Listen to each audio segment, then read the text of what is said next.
¡Ay, ay, ay, ay! Meldor! Bienvenidos por séptima vez a nuestra segunda temporada en correspondencia con Tolkien. Ya estamos en la séptima sesión, casi alcanzando el punto medio de nuestro paseo por la Tierra Media a través de las cartas de Tolkien. Muy bien, hoy le toca ni más ni menos que al excelentísimo señor presidente de la Sociedad Tolkien Peruana, Francisco Mirimbo García, quien nos expondrá las cartas, si no me falla la memoria, de la 220, ¿cómo era? De la 226 a la 236. Bien, así que nada, Mirimbo Cúbile, el auditorio es todo tuyo. Adelante. ¿Qué tal? Muchas gracias por esa introducción. Hoy día vamos a ver 11 cartas que están escritas a lo largo de un año, prácticamente exactamente un año, desde el 31 de diciembre del 60 al 30 de diciembre del 61. Básicamente todo el año 61, cuando ya El Señor de los Anillos ha sido un éxito y Tolkien está emocionado con el éxito y no oculta su, digamos, antes de romantizar a Tolkien, ¿no? No oculta el hecho de que para él también es un triunfo económico, ¿no? Pecuniario, después de todo. Y que también ve ese asunto con buenos ojos y las decisiones que toma también van por ese sentido. Pero también se anima a desempolvar algunas cositas que había escrito años atrás para publicar también, por ejemplo, las aventuras de Tom Bombadil. Casi de casualidad, porque una tía le habla y entonces él comienza a rebuscar cositas y se anima y le habla al editor y vamos a sacar este libreto también, ¿no? Y ya está pensando en que ahora sí me van a publicar el Silmarillion porque he tenido éxito con el Señor de los Anillos. En fin, vamos a ver pasito por pasito todas estas cosas que suceden en el 61. Para comenzar, eh, en el 31 de diciembre del 60 le escribe al profesor Forster diciendo que no tiene nada que ver con la Segunda Guerra Mundial, el Señor de los Anillos. Esto ya lo había dicho Tolkien en el prólogo a la segunda edición del Señor de los Anillos. Esto es conocido, ¿no? Creo que lo hemos comentado en algún momento. Que hace un deslinde de cualquier alegoría referida a la Segunda Guerra Mundial, que no tiene que ver, y que si hubiera sido, la historia habría sido muy distinta, y al final los hobbits no habrían importado para nada, y Sauron habría conseguido el anillo, y en fin. Y no, dice aquí que todo estaba ya muy bien pensado antes de la Segunda Guerra Mundial, mucho antes, por supuesto, que la bomba atómica, y que lo único que algo puede deber a la Guerra Mundial, y no la segunda, sino la primera, es las Ciénagas de los Muertos y las inmediaciones de Morannon, que tienen algún parecido con el norte de Francia después de la batalla de Somme. Esto es Primera Guerra Mundial, ¿no? Donde él estuvo en las trincheras, ¿no? Entonces, esto es. Y más que la Segunda Guerra Mundial, la inspiración está en William Morris y sus Hunos y Romanos, tal como aparecen en The House of the Wolfings o The Roots of the Mountains. Es el autor propiamente hablando de sus propias influencias. Esto es muy chévere, muy rico como documentación. Omar, que no está aquí presente, ha dejado por escrito sus comentarios, ha leído las cartas y sus tareas, ha leído las cartas y ha dejado puestas eh, hemos puesto sus comentarios. Pero en este caso, Es esa es la para última la carta. última, para la La última carta, perdón. 236. Pensé que estabas poniendo de cada carta. Es para la No, última no, es carta. solo hace un comentario en la última. Después Pero vemos igual, con es un Omar. crack. Gracias, Igual, Omar. igual. Muy bien, muy bien. Omar siempre lee por anticipado las cartas. Las lee antes que el ponente. Ok, bien. La siguiente carta es, si quieren hacer un comentario entre carta y carta, con toda confianza, pone su manito y les doy el pase. Aunque creo que la dinámica es hacer el comentario completo y luego los comentarios al final, pero si quieren interrumpir, interrumpan con toda confianza.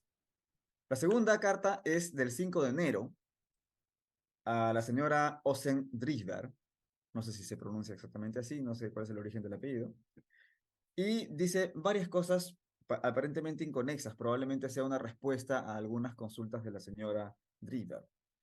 La primera, por ejemplo, habla de Númenor y dice que, bueno, habla sobre el significado de Númenore, ¿no? Que es numen, es como sabemos oeste, pero en el sentido de descender, porque es el atardecer, la puesta del sol, entonces es el poniente, literalmente, poniente, occidente, también es eso, ¿no?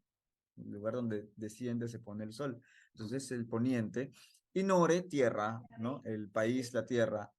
Eh, Perdón, una pequeña interrupción.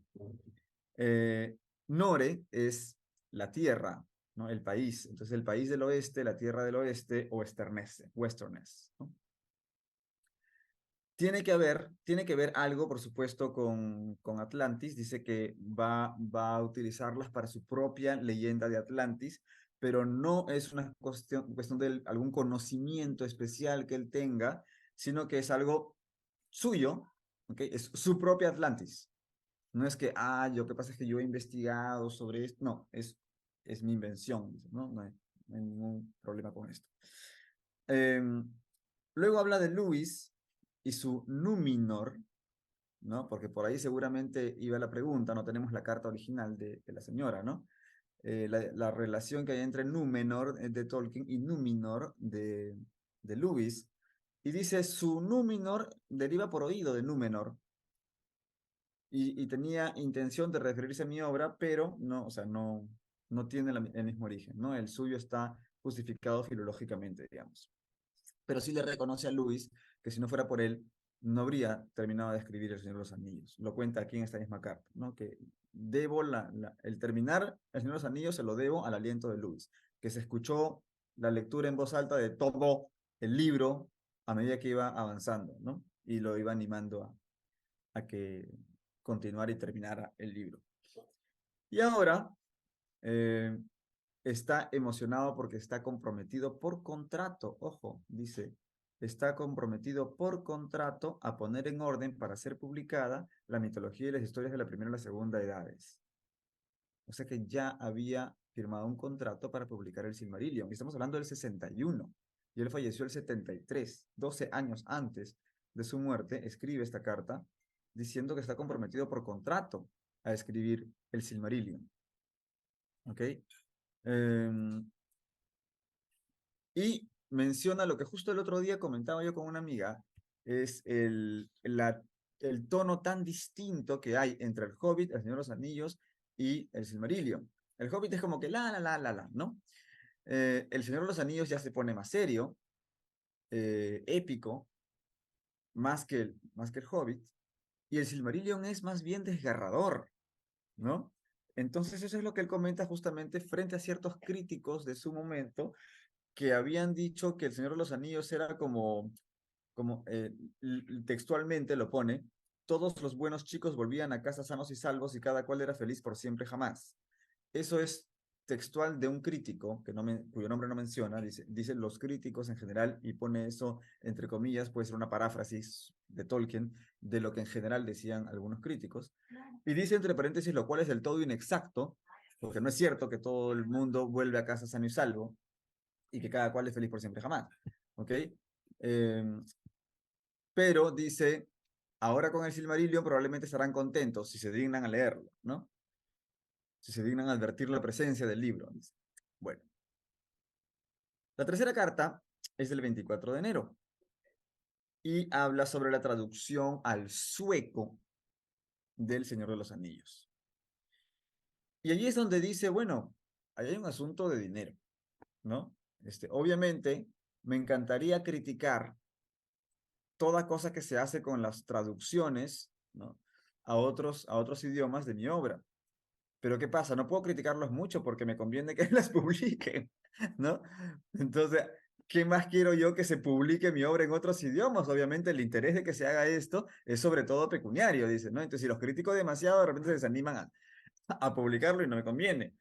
Así que no voy a hacer esto. Pero sí voy a dar una opinión con respecto a si se debe o no hacer los apéndices, ¿no? Los apéndices, dice, son una demanda muy pequeña, ¿sí? Eh, pero es algo que importa a los lectores que ya están enganchados. Y el que compra el tercer volumen es un lector que ya está enganchado, dice. Porque el tercer volumen no tiene un valor propio. No es que uno compra El Retorno del Rey como un libro aparte para leer, vamos a leer la historia del Retorno del Rey, sino que es el final de una historia unitaria. Entonces, el que compra el tercer volumen ya está enganchado. Y a ese que ya está enganchado le interesan los apéndices, ¿no? Dice, yo sé que los críticos y los lectores no necesariamente tienen la misma opinión, ¿no? Y yo creo entender lo que decía la gente sencilla como yo. Sin querer creo que estoy mezclando con una carta posterior por ahí. Pero bueno, no, sí, acá está. Así es la misma carta. Debe hacerse una muy clara distinción entre el gusto de los críticos y el de los lectores. ¿Por qué? Porque los críticos decían que los apéndices eran textualmente, locura pedantesca. ¿Ok? O sea, como que, ay, o sea, que vas a escribir que los anales de los reyes y que cómo se pronuncian las palabras y que el alfabeto y que los calendarios y que las genealogías es pura pedantería, ¿no? Como que eso no aporta nada a la historia como tal. Pero dice, en mi experiencia de los cientos de cartas que he recibido, los apéndices sí interesan a los lectores que se engancharon con la historia y con el mundo que están descubriendo, ¿no? Aquí en esta carta menciona también al traductor al sueco, que es el doctor Olmarks, a quien no le da con tanto palo en esta carta, pero en la siguiente lo destruye, pero salvajemente. ¿Ok? En esta solamente se queja de un par de errores en donde confunde leathery con feathery, entonces las suelas de los hobbits, las plantas de los pies de los hobbits, en lugar de ser duras como el cuero, son plumosas, feathery, ¿ok? Lo cual es, o sea, otra cosa totalmente distinta y bastante absurda. Y otro error por ahí que comenta, me parece, o creo que es el único que comenta allí, pero sí comenta al final de esta carta que es un hombre sumamente vano, como lo descubrí en el curso de mi correspondencia, dice, que prefiere su propia fantasía a los hechos y está dispuesto a pretender un conocimiento que no tiene. No vacila en atribuirme sentimientos y creencias de los que yo abomino, entre ellos el desagrado por la Universidad de Leeds porque era norteña y no más antigua que la victoriana década de los 70. Sobre esto de la Universidad de Leeds vuelve en la siguiente carta, que es del 23 de febrero, casi exactamente un mes después, en donde copia fragmentos de un escrito del traductor y los responde, pero así con palo. Y es, y es justamente otra nota acerca de la Universidad de Leeds, ¿no? Que dice, primero leo lo del crítico, perdón, lo del traductor, que dice, es difícil creer que el hobbit oriundo del medio sur de Inglaterra y profundamente arraigado se sintiera muy cómodo en Leeds. Ese hobbit es obviamente Tolkien, ¿no? La inauguración de la cátedra de anglosajón en Oxford fue para él como volver a casa al cabo de una dura expedición a la distante Fornost. Y dice, este es el primer grave ejemplo de la presuntuosa impertinencia de Olmarx. Y con ese tono va a seguir toda la carta, o peor, ¿eh? Es muy interesante. Dice que si en la Universidad de Leeds se enteran, él debería pedir disculpas públicas, dice. Luego habla de The Homecoming of Beornot, y encima escribe mal Beornot, el traductor, y él lo hace notar. Y dice, por el comentario del traductor, dice, o no sabe nada, o sea, no, o no, o punto, o sea, siempre pone o punto como decir Olmarx, ¿no? El doctor. Olmarx no sabe nada de Beornoth o su vuelta al hogar y no ha leído nunca el poema. No lo culpo de ello, solo lo culpo de escribir como si lo conociera. luego, luego dice el traductor que Tolkien empezó contando cuentos sobre la Tierra Media a sus hijos y después a sus nietos. Y dice, este es un disparate tan ofensivo que sospecharía que se trata de una burla si no hubiera observado que Olmark está siempre dispuesto a fingir un íntimo conocimiento que no tiene. Dice, solo tengo dos nietos. Uno tiene 18 años y oyó del libro hace 5 y otro tiene 2 años. O sea, y además el libro fue escrito antes que me mudara a Haddington. No podía haberle estado leyendo a nadie en Haddington este libro, ¿no? Y tampoco tiene colinas. O sea, ni siquiera la descripción del lugar es accurate, digamos, ¿no? Y lo que sigue me parece lo mejor de esta carta, porque me lleva a algo que he escuchado actualmente y en repetidas oportunidades, e incluso me parece que en algún libro de David Day, ¿no? La referencia constante al anillo de los nivelungos, ¿no? Se matan diciendo, creo que el que menos quiere hacer un primer análisis sobre la obra de Tolkien, El Señor de los Anillos, especialmente El Señor de los Anillos, claro, porque la influencia ¿no? del Anillo de los Nivelungos, por ejemplo, que es una de sus principales influencias. He escuchado esto decir muchas veces desde que leía Tolkien, o sea, estamos hablando de hace más de 20 años, vengo escuchando eso repetidamente a distintas personas, esa referencia al Anillo de los Nivelungos. Bueno, este traductor también lo dice. Dice, el anillo es en cierta forma der Nibelungenring. Y la respuesta de Tolkien es priceless. Dice, ambos anillos eran redondos. Allí cesa toda semejanza. Es buenísimo. Memoricen el número de la carta, por favor. Es la Más carta claro que el agua. 229. Carta 229. A cualquiera que le salgan con la referencia del Anillo de los Nibelungos como una inspiración principal de Tolkien, porque el Señor de los Anillos y el anillo y bla, bla, bla.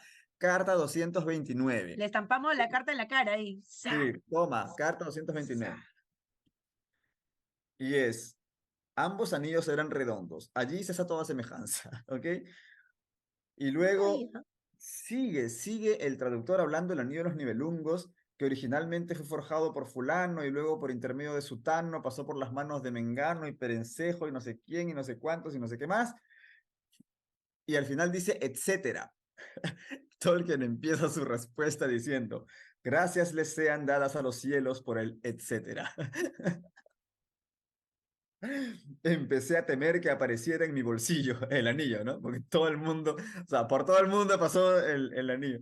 Dice, evidentemente el doctor Olmers piensa que está en el suyo, dice, ¿no?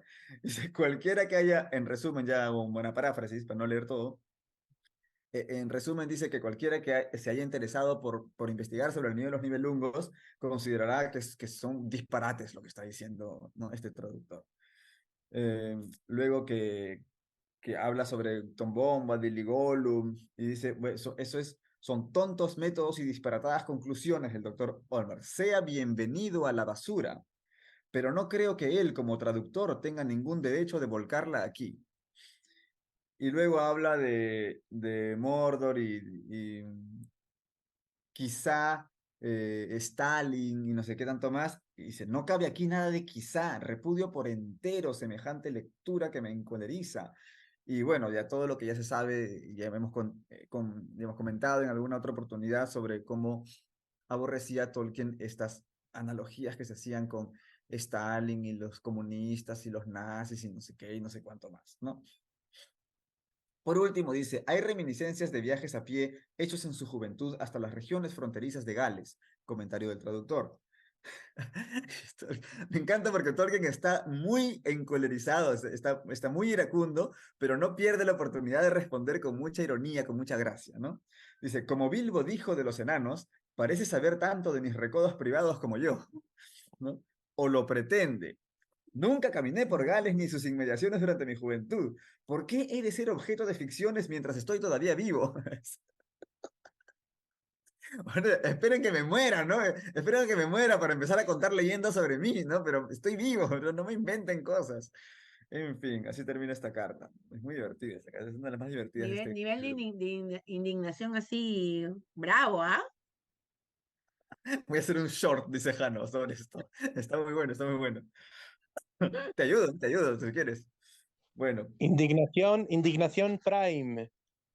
Indignación Prime Video. Prime, es un nivel Prime Video. Prime Indignation. Bueno, viene una siguiente carta. El 8 de junio, nos hemos ido hasta la mitad del año. A Rona Beer. Rona Beer es una de los destinatarios que se repite, ¿no? Bastante en el libro de las cartas de Tolkien, que le hace varias preguntas sobre el Señor de los Anillos, ¿no? Como antes se las hacía del Hobbit, en fin. Le habla de la jactancia de Aragorn, por ejemplo, porque Aragorn dice en algún momento pues, que yo soy de la pura estirpe del oeste, ¿no? De Númenor, es decir. Y Tolkien le responde que, bueno, estaba contando con sus antepasados por línea paterna, ¿no? Porque por esa línea, a pesar de los matrimonios mixtos, hay cosas que de Númenor que aún permanecían en ellos, y la longevidad, por ejemplo, es algo que tiene que ver con esto, ¿no? Y es más, Gandalf menciona en algún momento que Denethor, y esto lo menciona acá también Tolkien, menciona que Denethor es casi un Númenoriano puro, ¿no? Para mayores referencias pueden ver también aquí en el canal de YouTube la charla de Jonathan Durán sobre si es Gondor un reino númenoriano. Luego habla sobre las frases, aquí arribita, por aquí sale una pestañita. Muy bien, ahí está. Ya se fue. Bueno, entonces, Bárbol también dice algunas palabras, ¿no? Que no están traducidas en el libro, y entonces su fan número uno acá, Rona Beer, le pregunta. Y Bárbol dice, bueno, Bárbol que diga, Tolkien dice, Bárbol no estaba hablando en éntico ahí, ¿no? Está usando palabras antiguas élficas dichas de corrido, ¿no? Está como que aglutinando palabras élficas con algunos elementos. Y menciona los elementos, ¿no? Laure, Lind, Malina, Orne, y menciona el significado de cada uno. Y al juntarlos, es como decir, el valle en el que los árboles a la luz dorada cantan musicalmente, ¿no? Una tierra de música y sueños, hay árboles amarillos allí, es una tierra de árboles amarillos, es como que fuera una sola palabra que dijera todas esas cosas, ¿no? Como son, en 4 palabras dice todo eso, por eso lo he hecho en cuatro vientos, ¿no? Digamos, en 4 aires. Al final también hay otra parte donde hace lo mismo Bárbol, donde los elementos son Taure, Tumba, Mor, Lome. Taure ya lo conocemos por nuestra querida amiga Tauriel, que significa bosque, Taure, ¿no? Y bueno, Maigo Banen, que es feliz encuentro, también le pregunta por el saludo de Legolas. El saludo de Bárbol a Celeborn y Galadriel, que también es, en este caso, viene a ser Quenya, que es oh hermosos padres de hijos hermosos. No detallo ahorita lo que es lo que son las referencias etimológicas, porque es reunión de filosofía, no de lenguas. Pero bueno, luego también habla de la canción de alabanza a los medianos, que está hacia el final, ¿no? A ¿cómo es? Laitate, Anda Belaitu Balmet y todo esto que dicen, que es partes en Sindarin, partes en Quenya, partes en inglés, que es la referencia de la lengua común, o sea, el Westron, ¿no? Y bueno, son los comentarios eh, que hace a esta fan. Una carta a Jane Neve es la siguiente, es a su tía de 90 años, ¿ok? El 4 de octubre del 61. En una carta, respuesta también a una carta de su tía en la que le habla sobre Tom Bombadil, en donde le dice, por favor, escribe algo más de Tom Bombadil, ¿no? Y dice, bueno, sí, me parece buena idea, pero no sé, creo que ya no voy a escribir más sobre Tom Bombadil, pero hay un poema que apareció en una revista hace mucho tiempo, podría ser que se convierta en un librito, ¿no? Y sobre todo si la ilustra Pauline Baines, ¿no? Y si no has leído el poema de Tom Bombadil, lo voy a buscar y te doy una copia. Y esto va a ser el origen de algo más bonito que aparece dentro de unas cartas más allá, unas 2 o 3 cartas más allá. Así que lo dejo en suspenso. Luego viene una carta del 4 de noviembre, en donde habla a Joyce Reeves, a una autora, ¿ok? Que le ha enviado un libro suyo a Tolkien, y habla de su tía, ¿no? Dice, siempre me han gustado las tías solteras, perspicaces y de sólido corazón. La descripción de su tía de 90 años. Y además muy orgulloso de ella porque dice que es una de las primeras mujeres en obtener un título científico. Y recuerda haber ido con ella y con una pesada mochila por las montañas de Suiza a pie, a través de muchos altos pasos de montaña, eh, y con un conjunto de gente variada, más o menos del tamaño, el grupo del tamaño del grupo de enanos que se fueron ¿no? a la montaña solitaria, en el Hobbit. Y de allí saca inspiración para dos momentos del Hobbit. Dice que en un momento unas piedras se desprendieron al sol y se precipitaron por la cuesta nevada. Y una roca inmensa pasa por entre la persona que él tenía delante y él, ¿no? Y eso fue muy impactante para él. Y luego también una noche en que se perdieron y tuvieron que guarecerse por ahí como pudieron con la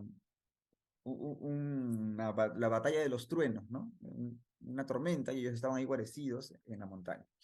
Entonces, tanto el desprendimiento de las rocas que pasaban por entre ellos y la batalla de los truenos estaban inspirados en esta marcha eh, por las montañas de Suiza, cuando se fue con su tía a una cuestión de botánica en Suiza, con una de las primeras mujeres con título científico. Interesting. En la siguiente carta,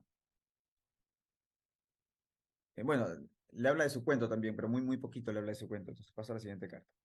La 233, no me estoy salteando una carta, me estoy salteando un parrafito, ¿no? Es una carta a Rainer Unwin, porque ya le aceptaron publicar The Adventures of Tom Bombadil, ¿no? A raíz de este asunto de su tía, ¿no? Oye, ¿qué te parece si publicamos esto? Ya, está bien, está bien. Oh. Y se emociona y le dice, ya, me he puesto a buscar, y se pone a buscar entre sus cosas antiguas, cositas que él había escrito, desempolvar y todo, y le dice, mira, además de Tom Bombadil, que ya lo tienes, te estoy enviando Errantry y The Man in the Moon, El hombre en la luna, y Errantry, que es algo que también hemos leído en alguna oportunidad, no sé si en estas reuniones de las cartas o en otro lado. Y los otros no sé si van o no, pero lo que sí me interesa es que Pauline Baynes ilustre el libro, sigue, ¿no? Sigue con el asunto de Pauline Baynes. De hecho, luego hay una carta a Pauline Baynes en este mismo bloque. La siguiente carta es del 22 de noviembre y le escribe a su tía Jane, vamos a publicar las aventuras de Tom Bombadil. Está emocionado, ¿no? Y le dice, no te preocupes por haberme hecho buscar las cosas, porque de hecho es algo mucho menos aburrido de lo que son mis deberes reales, ¿no? Y bueno, ahora, hay una cosa muy interesante en esta carta 234. Esta carta 234 es para meditarla también. Eso creo que es la más adecuada para la sesión de pensamiento tolkieniano, ¿no? Parece ser, aunque no tenemos la carta original de la tía, pero por lo que responde Tolkien, parece ser que la tía estaba un poquito consternada, digamos, porque su libro no era muy, muy para niños, en el sentido de que el vocabulario no era un vocabulario que los niños reconocería fácilmente. Y Tolkien se opone a ese pensamiento, ¿no? Tolkien dice que no deberíamos pensar en los niños como que solo pueden leer las palabras, que pueden reconocer, dice, entre comillas lo pone, debe ser de la carta de la tía, reconocer algo que ya se sabe. Y dice algo duro. Dice, de cualquier modo, no está bien hacerlo, hacer concesiones, dice, ¿no? Es inútil cuando se aplica a los estúpidos o pernicioso cuando se les inflige a los dotados. ¿Sí? Y luego pone un ejemplo. Plenilunio, por ejemplo, y argent en inglés, en lugar de silver, que es lo típico, pone argent, dice, son bellas palabras aún antes de entenderse. Esto un poquito se toma en, en, el, en la película biográfica de Fox Searchlight, ¿no? De Tolkien, en donde Tolkien discute, en el buen sentido, o sea, discute con Edith antes de ser su esposa, cuando todavía la está cortejando, digamos, sobre la belleza de las palabras por sí mismas en su sonido mismo. Y habla de este famoso cellar door, ¿no? Y aquí habla de eso también, dice, ¿no? Ahí está la película, Tolkien, sí. Juan Ramón Jiménez, dice Javier aquí en el chat, tiene exactamente la misma postura respecto de los textos para los niños. Y me parece una buena postura, a pesar de que a mí Platero y yo no me gusta para nada, pero es una cuestión de sensibilidad específica, ¿no? Y si no me equivoco, podríamos decir lo mismo de Antoine de Saint-Exupéry con El Principito, ¿no? Pero bueno, dice, son bellas palabras aún antes de entenderse. Deseo toparme de nuevo con ellas por primera vez, dice. ¿Y cómo va uno a conocerlas en tanto no se tope con ellas? Y claro, es lo mismo que pasaba, y eso es ya una anécdota personal, cuando yo a mis hijos desde muy chiquititos, yo nunca les hablé como, ay, chivillas, o hablarles con las palabras cambiadas de fonética. Por ejemplo, en vez de decir perrito, decir pellito, ¿no? Mira el pellito, no, el perrito, ¿no? O hablarles con palabras un poquito más, entre comillas, adultas, y me decían mis primos o mis tíos, me decían, pero ¿cómo le vas a decir esa palabra que no conoce, no te va a entender?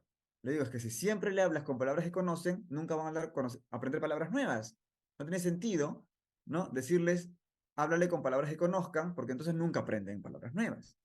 Y decía, le hablo con palabras nuevas y si no las entienden, se las explico con palabras que ya conocen.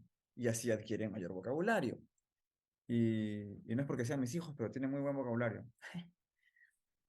Ya estamos, ninguno es niño ya, ¿ok? Pero adquirieron muy buen vocabulario y hablan muy bien.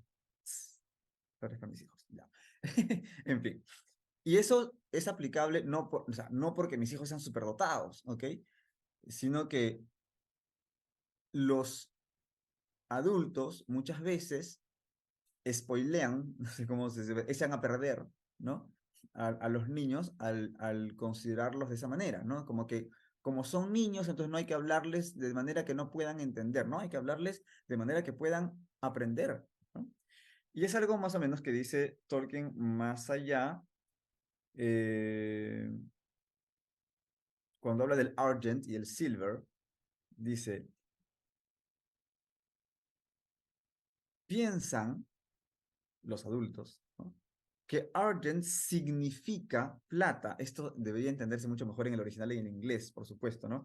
Que Argent significa silver, pero no es así. Argent y silver tienen una referencia a una sustancia química Ag, pone, ¿no? O sea, el símbolo químico, pero cada X está investida en una encarnación fonética enteramente diferente. X más Y o X más Z. Y estas no tienen la misma significación, no solo porque suenan distinto y despiertan respuestas distintas, sino también porque no se emplean al hablar de AG de la misma manera.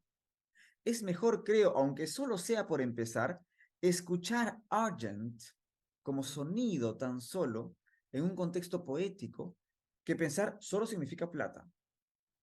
Y hay un momento en que habla también de cómo los niños podrían aprender las palabras de mejor manera. Oh, encuentro el párrafo exacto. Tin, tirirín, tin, tin. Tin, tirirín, tin, tin. Ah, no lo encuentro. Acá está. De lo que había dicho hace un momento sobre Argent. ¿Cómo va uno a conocerlas en tanto no se tope con ellas? Y por cierto, el primer encuentro con una palabra debe tener lugar en un contexto vivo y no en un diccionario como flores secas en un hortus siccus. Claro, ¿Aprendes nuevas palabras en el diccionario? No, las aprendes en un texto, en un libro o en una conversación, ¿no? Con alguien que no te va a subestimar, ¿ok? Y hablarte en un lenguaje que tú puedas entender, ¿no? Eh,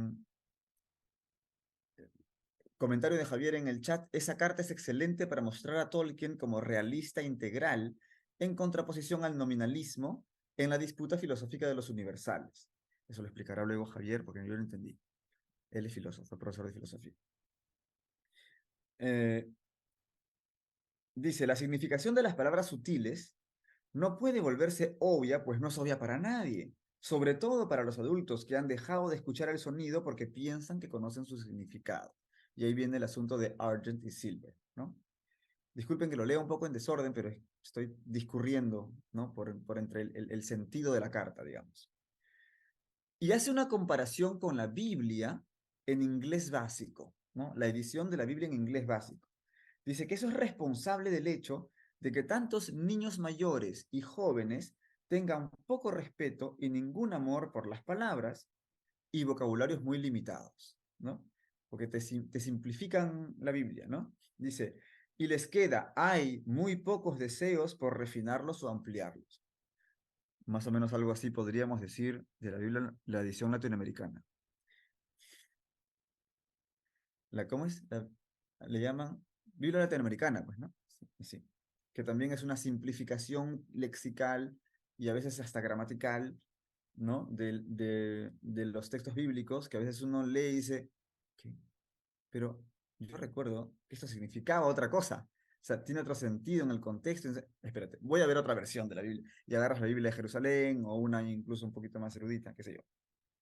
Bueno, la tía le había mencionado, porque recordemos que es una carta a la tía que estaba preocupada porque los niños no iban a entender, ¿no?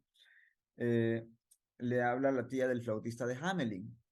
Y él le dice, ay, qué pena lo que dices del flautista de Hamelin, porque yo lo detesto. Tolkien detesta el flautista de Hamelin, apunten, ¿no? Y dice, Dios tenga piedad de los niños. Dice, ¿no? Y claro, dice, lo malo es que uno no sabe realmente lo que está ocurriendo, ni siquiera cuando un niño escucha con atención, ni siquiera cuando ríe. Dice, los niños tienen solo una cosa en común, falta de experiencia. Y si no de discriminación, cuando menos del lenguaje con que expresar sus percepciones. Entonces dice que se muestran a los niños condescendientes con todo lo que les das. Si les das a comer algo, te lo van a agradecer, aunque no les guste, sobre todo si son niños bien educados, ¿no? Pero muchas veces luego los niños están botando la comida, ¿no? A espaldas de sus padres. ¿Quién no ha hecho eso alguna vez? ¿No? Y nuestros hijos también, y así. Pero dice, igual dice, qué rico, porque es lo que tiene que decir, ¿no? Y yo, dice Tolkien, yo leía los cuentos de Hans Christian Andersen, ¿no? Cuando era muy joven, y los escuchaba con mucha atención, pero los detestaba, me disgustaban intensamente, ¿no? Y la vivacidad de ese disgusto es lo que llevé conmigo al correr de los años en relación con ese nombre, Hans Andersen, ¿no? Entonces, también detestaba Hans Christian Andersen en general. Pero vamos al asunto con los niños, ¿no? Si yo de niño escuchaba con atención y podían pensar que me gustaba y en realidad me disgustaba tremendamente. Entonces, cuando tú ves a un niño que está escuchando con atención, tú dices, ay, ¿cómo le gusta? No necesariamente. Incluso cuando se ríe, porque se puede estar riendo de alguna cosa que entendió o alguna cosa a lo que le sonó, en fin.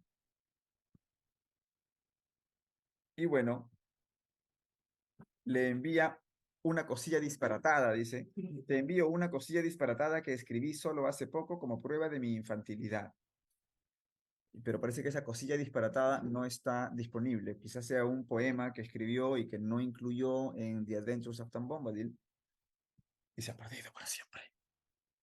La siguiente carta es a Pauline Baynes, ¿no? Porque finalmente Pauline Baynes acepta ilustrar The Adventures of Tom Bombadil. Y en esta carta hace alusión a su ensayo sobre los cuentos de hadas, en donde él dice pues que las ilustraciones, el número de cartas es 235 a Pauline Baynes. En los comentarios Javier le revienta, le echa flores a la Biblia Straubinga. Y Blanca Santos dice, pucha, la versión latinoamericana es la única que conozco. Blanca, cómprate una Biblia de Jerusalén, por lo menos. Bueno, ¿En serio? sí, no es muy cara, no es muy cara. Y es muy buena. Está bien. Pero la Straubinger ya es para No, estudiosos. la Straubinger es una mejor traducción. Sí, sí. ¿En Bueno, entonces, castellano?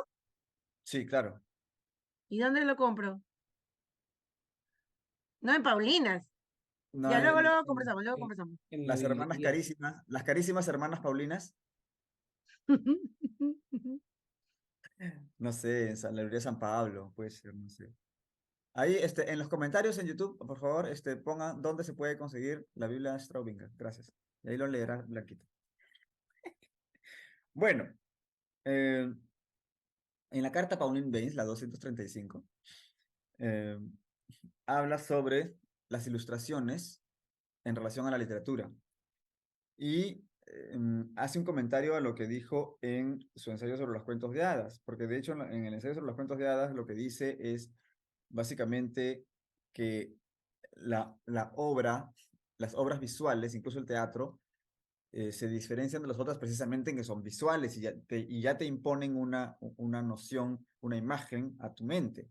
Mientras que la literatura no, la literatura habla de imaginación a imaginación y eso hace que pueda ser mucho más rico el bagaje del imaginario, justamente imagen, imaginación, imaginario, imagen, ¿no? Va por ahí. Entonces, son tus propias imágenes. Pero dice, en este caso, creo que sería muy bonito. Dice, hay un argumento en favor de la ilustración aplicada a cosas tales como estos pequeños versos. Si estos son despreocupados y con destreza verbal, pero no muy profundos en intención. Como la intención no es muy profunda, no importa que esté la ilustración. Mejor, y dice entre paréntesis, decoración, ¿no? Tomar ilustración como una decoración, dado que son versos y además son inconexos. Dice, has, has acertado en tu crítica de no tener, dice, usted pone el dedo ahí sin errar en la llaga de la principal dificultad. No constituyen una unidad desde ningún punto de vista, sino que fueron compuestos en épocas diversas en circunstancias de inspiración variable, ¿no? Cualquiera que ha leído Las aventuras de Tom Bombadil se da cuenta de que efectivamente no es una historia, no tiene un arco narrativo, son tópicos, ¿no? Bien. La 236 la escribe Tolkien a Rainer Unwin, otra vez. Le habían enviado una edición del Hobbit de Puffin Books. Esta es la última ya de este bloque. Le habían enviado una edición del Hobbit de Puffin Books en septiembre y él la lee en diciembre. De casualidad, porque quiso consultar algo en el libro, entonces agarró la edición que tuvo a mano y se puso a leer. Y dice, si yo hubiera visto estos errores antes, no habría firmado, dice, ¿no? De Penguin Books. O sea, Puffin Books es una división de Penguin Books. Y dice que le cambiaron el dwarfs por dwarfs con F, ¿no? Sistemáticamente. Dice, no puede ser que un autor, dice, escriba dwarves 300 veces en el libro por mero error. No puede ser eso un mero error. Es a propósito. Y en los apéndices lo digo, ¿no? Que es a propósito. Entonces, en el Hobbit también debería ponerse dwarves con V y no con F. Y también le habían corregido el elvish por elfish. Y eso ni siquiera tiene razón de ser, dice, porque elvish está actualmente aceptado. Dwarves no es una forma actualmente aceptada y por tanto podría pensarse, bueno, quizá pueden pensar que es un error, pero elvish no. Dice, menos mal que no me cambiaron. eh, mi hija interviene y dice, no era dwarfs con F. Claro. ¿Ah? Me está corrigiendo la pronunciación. Dwarfs, sí. Es cierto, es dwarfs. Eh, Dice que menos mal que no me corrigieron algunas otras cosas. Elven por elfin, por ejemplo, ¿no? Y the father, a father con A, porque él usa con U. En fin, pero todas esas cosas se las había justificado desde el punto de vista filológico y la edición Puffin las corrige. Y lo que es peor, y dice al inicio de la carta, Penguin Books, supongo, no tenía licencia para editar mi obra y debió haber reproducido fielmente el ejemplar impreso. Y cuando menos por cortesía a Allen Unwin y a mí mismo, debió hacer alguna averiguación antes de proceder a corregir el texto. No tenían licencia para editar y se atrevieron a corregir ese asunto, ¿no? Bueno, había una corrección de like y likes también en boca de Gollum, y dice, no que Gollum fuera a perderse la oportunidad de una sibilante, ¿no? A veces, ¿no? Y likes en lugar de like. Y dice, supongo que Gollum fue considerado fuera de la ley, o sea, un outlaw, ¿no? Inmune a los dictámenes de los diccionarios y las reglas de la casa, los house rules. No ocurre lo mismo con el narrador, ¿no? O sea, a mí sí me corrigen, ¿no? A Gollum no lo corrigieron porque es Gollum, pues, ¿no? Y puede hablar como quiera, pero al narrador lo han tenido que corregir, ¿no? Me vacila esto que siempre, a pesar de su molestia, siempre mantiene el humor. Y bueno, le sigue poniendo detalles de errores y incluso por ahí alguna coma y cositas así que dice, bueno, en fin, es que soy minucioso por naturaleza, dice Tolkien. Y sí, lo sabemos, se demoró 17 años en, en escribir El Señor de los Anillos por su minuciosidad, ¿no? Entre otras cosas, por supuesto, como una guerra mundial en medio. Pequeños detalles. Y nuevamente, en una postdata, habla de que los elfos o enanos casi no aparecen en los cantos o historias en inglés antiguo y muy poco en lengua germánica, excepto Andvari en las versiones escandinavas del Anillo de los Nibelungos. Pero no hay mayores cosas, y entonces todo lo que son elfos y enanos en mi obra son míos, ¿no? Ah, sí, porque había elfos y enanos también en la cultura, en las culturas nórdicas, y también se habla de esta supuesta influencia súper directa entre las leyendas nórdicas. Y casi como que la obra de Tolkien es un calco de las leyendas nórdicas. Mucho escucho también sobre esto actualmente, ¿no? Y no mucho, ¿no? Dice que en toda la poesía en inglés antiguo, esto lo leo al final actualmente, en toda la poesía en el inglés antiguo, Elves, entre paréntesis, Ilfe, Y-L-F-E, solo aparece una vez en el Beowulf, asociada con trolls, gigantes y los muertos vivientes, como la maldecida progenie de Caín. El hueco entre eso y Elrond o Galadriel, por ejemplo, no se cubre con erudición, ¿no? Y bueno, en fin. Hasta aquí las 11 cartas de este bloque y Javier ha levantado la mano. Sí, porque aquí sí corresponde leer el comentario de Omar, que es Ajá. justo referido a la carta 236. Omar dice, recuerdo, el profesor menciona que elfos ni enanos no son parte de historias en inglés antiguo ni en lengua germánica, que es la lengua madre común del inglés, alemán, noruego, islandés, sueco, danés, holandés.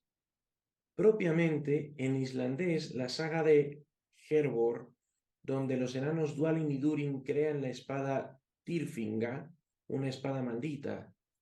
Ahora no sé si deben estar más involucrados en la historia para ser considerados por el profesor Tolkien.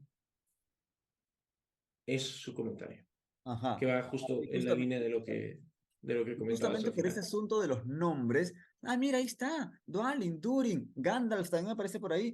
¿Ya ves? Sí, él ha trasladado las leyendas nórdicas. Y no, lo que él dice justamente es palabras, unos pocos nombres, eso es casi todo.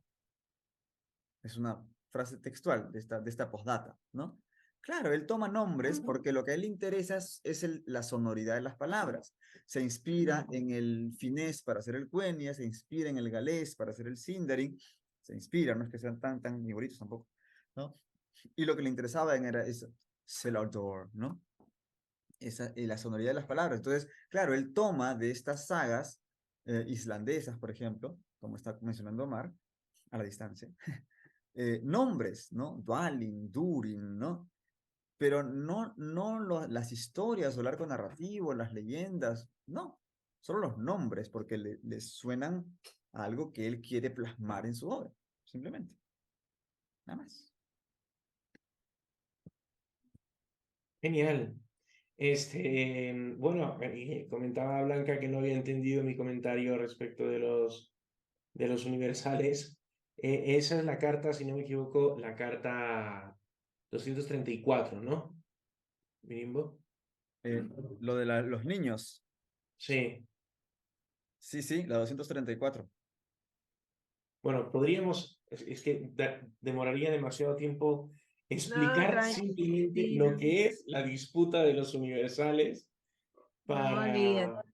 para explicar las posiciones al respecto y luego ya muchísimo más tiempo explicar por qué creo yo que Tolkien como buen católico tradicional se ubica espontáneamente, no creo que se haya puesto a pensarlo, pero se ubica espontáneamente en el realismo integral o realismo moderado, que es de raigambre tomista, de Santo Tomás de Aquino. Y Suena a un tema muy interesante para una ponencia en el Perumut. suena un tema muy interesante. Puede ser, Digo no me nomás. comprometo. Digo No me nomás, comprometo. para tenerlo mapeado. Podría ser, podría ser realismo integral y la carta 234. Bueno, así como yo comprometo a la gente para que hagan sus participaciones aquí, no me sorprende que vaya de vuelta. Te voy a invitar menos cada vez.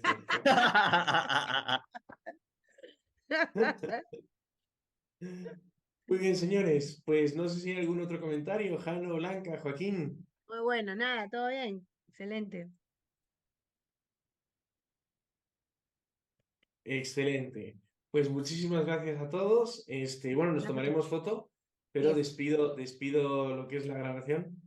Muchísimas gracias a todos y nada, nos vemos la semana que viene en la que tocaremos las cartas 237 a la 245, que será ya la octava sesión de 16 de nuestro semestre y estaremos llegando a un punto clave de nuestra correspondencia con Tolkien. Muchísimas gracias y nos vemos la siguiente sesión.